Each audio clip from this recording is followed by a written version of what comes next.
with the next form of business, that is Hindu undivided family, that can be called as a HUF. This is a very common acceptable form of the business in India, because you know कि generation by generation काफी businesses चलते आ रहे हैं। पहले पर दादा करते थे, फिर दादा करते थे, देन पापा करने लगे, फिर बेटा करेगा। तो ऐसे तरीकों के बिजनेस आपने इंडिया में देखे हुए हैं, राइट। हमारे इंडिया में ये हिंदू लॉ के अकॉर्डिंग ये बिजनेस सदियों से इनहेरिटेबल है। देखो, स्टार्टिंग से चलता हुआ आता है, मतलब generation by generation, every generation वही सेम बिजनेस। सो उसको क्या बोला जाएगा? HUF, Hindu undivided family. So business acquired by the way of inheritance or by the Hindu undivided family is called the form of HUF. So all the members of family are called its member. अभी जितने भी family में members होंगे, और आपको पता है बहुत बड़ी बड़ी फैमिलीज होती है, सो जितने भी मेंबर्स होंगे वो सबके सब क्या होंगे? मेंबर्स होंगे। Administration of such firm, administration मतलब पूरा काम संभालना। जैसे पर दादा पहले संभालते थे, फिर दादा संभालने लगे, मतलब जो भी एल्डेस्ट सन होता है घर का, जो हम लोग बोलते हैं ना वारिस, घर का वारिस होना, सो उसको मौका दिया जाता है कि वो सब कुछ हैंडल आउट कर सकता है। So administration of such firm is in hands of the head of the family. जो भी हेड ऑफ द फैमिली है उसके हाथ में ही एडमिनिस्ट्रेशन, मतलब पूरा मैनेजमेंट करना, पूरा काम संभालना, सारी चीजें वो हेड ऑफ द फैमिली करता है। और उस हेड ऑफ फैमिली को क्या बोला जाता है? कर्ता। उसको क्या बोलते हैं? He is called head of the family. को क्या बोलते हैं हम लोग? जस्ट रिपीट विथ मी, क्या बोलते हैं? जोर से बोलो। Karta. So if the senior most person does not wish to run the business, काफी ऐसा होता है ना, अभी 4 बेटे हैं, अभी जो एल्डेस्ट वाला है वो ये वाला बिजनेस नहीं करना चाहता है, फैमिली बिजनेस, उसको कहीं और कोई चीज करनी है, या उसको एजुकेशन रिलेटेड हायर स्टडीज जाना है, उसको ये बिजनेस नहीं करना है, तो नेक्स्ट एल्डेस्ट सन जो होगा ना वो बन जाएगा कर्ता। ठीक है। So the senior most person in the as per age में जो सीनियर मोस्ट हो doesn't wish to run the business, then the administration is passed on to the next eldest person. An existence of such firm is popular in India and Nepal. हमारे India में और नेपाल में ये तरीकों का business बहुत ही common है, होता ही है, पॉपुलर है। ओके, सो हम लोग पढ़ते हैं इसके कैरेक्टरिस्टिक्स। सो ऑफ कोर्स ये चीज है ना हिंदू अनडिवाइडेड फैमिली के रिलेटेड लॉ में लिखा हुआ है। ठीक है, ऐसा कोई नहीं है कि भाई जनरेशन बाय जनरेशन बिजनेस नहीं हो सकता, बट ये लीगल तरीके से आप कर सकते हो। ये लिखा हुआ है कि this is also one type of a form of the business organization. So first point आ जाती है existence by law. So the form of Hindu undivided family come into existence by law.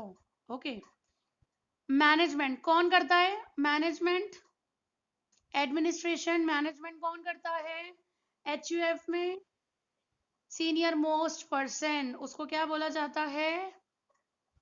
That can be called as karta. Management कौन करता है? कर्ता करता है। ऐसे बोलना है अपने को। मैनेजमेंट कौन करता है? कर्ता करता है। ठीक है, सो याद रखना, सब चीजें डिसीजन भी वही उठाएगा। चलो, फिर बताया है independent field of operation. So business management is done by कर्ता इंडिपेंडेंटली। वो खुद सब कुछ करता है, किसी की मदद नहीं लेता है, किसी और फैमिली मेंबर की, यहाँ क्या अंदर other members have no right to take part और interrupt in the business, but they can help. हाँ, इंटरप्ट नहीं कर सकते लेकिन वो हेल्प कर सकते हैं बिजनेस में। Other members can not object against the suitability of decisions taken by कर्ता। सो कर्ता ने जो भी डिसीजंस लिए हैं वो डिसीजन के अपोज में ऑब्जेक्शन नहीं उठा सकता है कोई भी मेंबर, क्योंकि वही सीनियर मोस्ट पर्सन है और उसको जो सूटेबल लगेगा वो उसके बेसिस पे डिसीजन ले सकता है। हाँ, अगर कर्ता को एडवाइस चाहिए हो फैमिली मेंबर्स की, तो वो एडवाइस या सजेशंस ले सकता है। हाँ, ये चीज है। बाकी मेंबर्स उसको ऑब्जेक्शन नहीं करेंगे उस चीज के लिए, ठीक है। फिर मेंबरशिप बताइए। सो मेंबरशिप हिंदू अनडिवाइडेड फैमिली में जैसे ही बच्चा पैदा हो जाता है ना, उस वक्त से ही उसकी मेंबरशिप हो जाती है। So membership in the form of Hindu undivided family is by birth. बेटा पैदा हुआ है, वारिस हुआ है, वारिस हम लोग सुनते नहीं है, यही संभालेगा हमारा आगे का खानदान, हमारे आगे का सब कुछ। सुनते हो ना ऐसा सब कुछ। सो बाय बर्थ ही हो जाता है। So the child born in a family gets the membership right from his birth। पैदा होते ही मेंबरशिप मिल जाती है उसको। फिर फिनेंशियल कंट्रोल कौन करता है, बताओ। फिनेंशियल कंट्रोल करना, पैसे वगैरह का मैनेजमेंट करना, करता है करता है। So all financial matters of the business lies in the hands of karta. So the financial control also remains in the hands of karta। Next क्या दिया हुआ है, लाइबिलिटी। लाइबिलिटी यहाँ पे क्या रहेगी, सिंपल सी बात है, अनलिमिटेड लाइबिलिटी ही रहेगी। दूसरे मेंबर्स की जो है उनकी लिमिटेड रहेगी, लेकिन कर्ता की, जो एडमिनिस्ट्रेशन कर रहा है, जो मैनेज कर रहा है सारा बिजनेस वगैरह, उसकी लाइबिलिटी क्या रहेगी, अनलिमिटेड। समझे। मतलब अनलिमिटेड लाइबिलिटी का मतलब कि उसने अगर बाहर से कुछ भी पैसे उठाए हो अगर, तो उसको, कर्ता को अपने पर्सनल असेट्स सेल करके भी लाइबिलिटी को पे करना पड़ेगा, ठीक है। So that can be called as an unlimited liability. फिर लाइफ स्पैन कैसा है, लाइफ स्पैन इसमें ना ज्यादा है, क्योंकि देखो ऑन द डेथ ऑफ कर्ता, अभी जो मेन करता है, मोस्ट सीनियर पर्सन जो है, और तो अगर उसकी डेथ हो जाती है तो दूसरा नेक्स्ट सीनियर मोस्ट पर्सन वो बन जाएगा karta. So on the death of karta और other family member the business continues, and if karta dies then the next senior most person become the karta. Simple, okay. फिर आ जाता है difficulty in raising funds. Difficulty की spelling wrong लिखी है यहाँ पे, ए की जगह पे यू आएगा, ये वाला। So the success of firm depends on the efficiency of karta. Simple सी बात है। तो the firm has to depend on the members of the family for the fund raising. मदद चाहिए तो देखो दूसरे जो भी जने हैं या कर्ता के जो भी फैमिली मेंबर्स है पूरे, वो उसको मदद कर सकते फिनेंशियली, करना चाहे। यहाँ तो क्या होगा, कहीं ना कहीं उसके फ्रेंड्स रिलेटिव से उसको उठाना पड़ेगा, बाकी तो वो दूसरे तरीके से तो रेज नहीं कर सकता, क्योंकि फंड रेजिंग अगर बहुत और ज्यादा कैपिटल वगैरह चाहिए तो उसके फैमिली मेंबर्स ठीक है उसको मदद कर सकते हैं। So it is difficult to raise additional capital. So इसमें क्या थोड़ा आएगा, एडिशनल कैपिटल के लिए या तो आपको बोरो करना पड़ेगा बाहर से, और उसके ऊपर लोन के ऊपर इंटरेस्ट ये वो सब कुछ आएगा, समझे। तो ये चीज हो सकेगी। एक्स्ट्रा फंड्स, ठीक है, फैमिली है तो फैमिली से आप ले सकते हो, अदरवाइज या तो आप बाहर से ही आपको लोन उठाना पड़ेगा, ठीक है। सो ये वाले एक पॉइंट है। फिर आ जाता है इंसॉल्वेंसी।